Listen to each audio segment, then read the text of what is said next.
So you've probably had this issue where your UV seams have this little line that just goes all along the edges, and no matter how hard you try to paint it out, it just does not go away.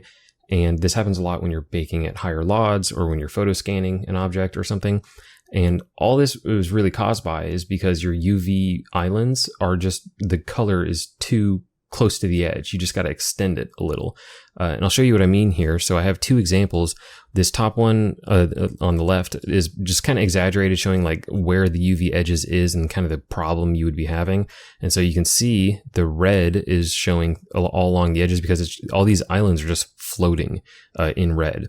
And so what you want to do is pad that out a little bit, and the seam will just kind of get faded out and you wouldn't be able to see it.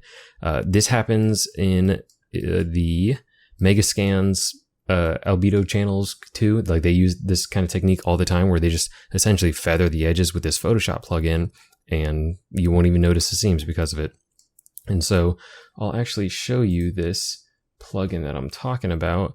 So it's a freebie from this website called Flaming Pear, and you pretty much just got to download this and drag and drop it into your Photoshop plugins here.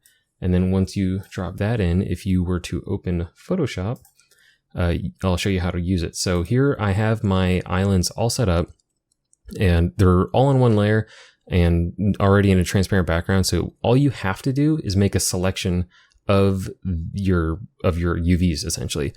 So in my case, you could do this 100 different ways, but in my case, I'll just hold Control and click on the icon. So I got everything selected. And so I want a little bit of padding. So I'm going to actually cut this selection inward just a little bit.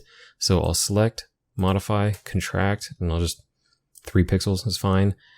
So now it's cut in a little bit, and now I want to invert this selection. So Control Shift I. So now I got all this transparency selected, and if I go to plugins, filter, Flaming Pear, and Solidify C is the name of it. And what you'll see is it feathered all the edges from one island to another. So you have this kind of consistent color that doesn't, like if it were white or red or something in the background, that won't be apparent anymore. So I will kind of demonstrate this for you by just exporting it. And I'll just save it to my downloads or something. And so then if I go into my 3D app, I can see here. So here's like my older UV channel, or rather base color image. And it's got the red island. So you can see I'm using